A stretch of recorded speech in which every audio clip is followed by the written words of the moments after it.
আসসালামু আলাইকুম দর্শক, আমি পারভিন সিরাজ আপনাদের জন্য আজকে একটা ডিমের পুডিংয়ের রেসিপি নিয়ে আসছি। দেখেন, আমি এখানে 3টা ডিম নিয়েছি, মুড়ি নিয়েছি।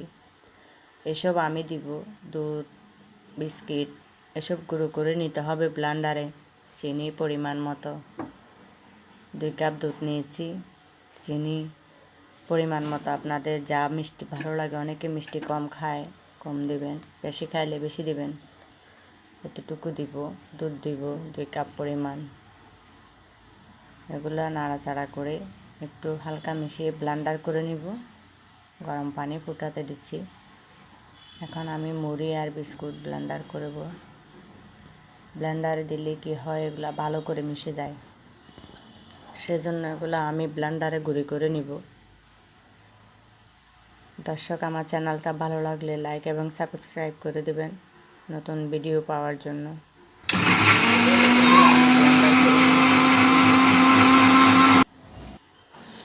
আমার এখানে লাগবে বিস্কিট, মুড়ি, ডিম। আমি ডিমগুলো ফেটে একটা বাটিতে নিয়ে নেব। আগে নষ্ট ডিম আছে কিনা সেজন্য আগে একটা আলাদা বাটিতে দেখতে হবে।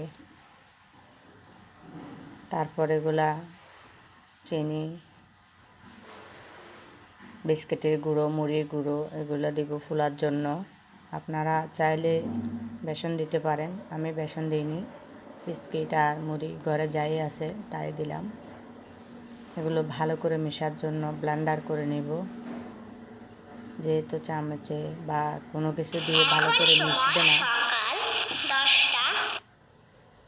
ব্লেন্ডারে দিলে ভালো হবে, ভালো করে মিশে যাবে একটা চাপেই।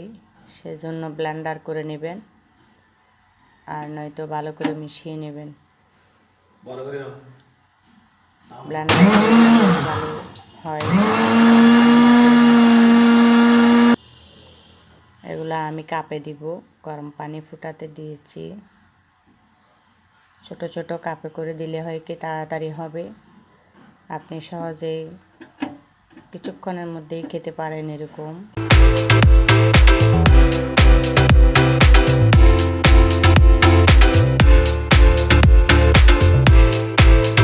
এরকম বাচ্চারা খাবে। এটা বাচ্চাদের জন্য তৈরি করলাম, খুব একটা সুস্বাদু খাবার।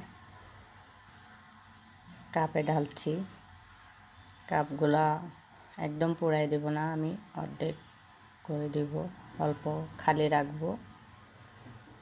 এখানে আমি 4টা কাপে দিয়েছি। সমান একটা পাত্রে দিবেন।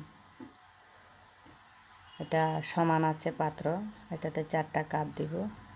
গরম পানি হয়ে গেল, এখন কাপে দিচ্ছি এগুলা দেওয়ার পরে ঢেকে দিব। কিছুক্ষণ পরে নামিয়ে নিলে রেডি ডিমের পুডিং। এটা খুব সহজেই করা যায়, কোনো ঝামেলা ছাড়াই। হয়ে গেল ডিমের পুডিং। এখন এটা আমি নামিয়ে নিব, বাচ্চারা খাবে।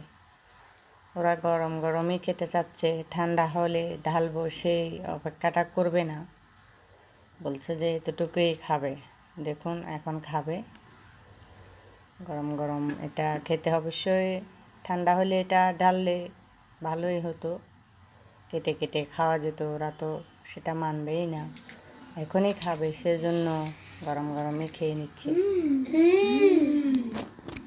খুব মজাদার এই খাবারটা, আপনারা চাইলে বাসায় তৈরি করে খেতে পারেন। এটা অনেক সহজ এবং খুব তাড়াতাড়ি হয়ে যায়। বাচ্চারা অনেকভাবেই মজা করেই খাচ্ছে, ভালো লাগে।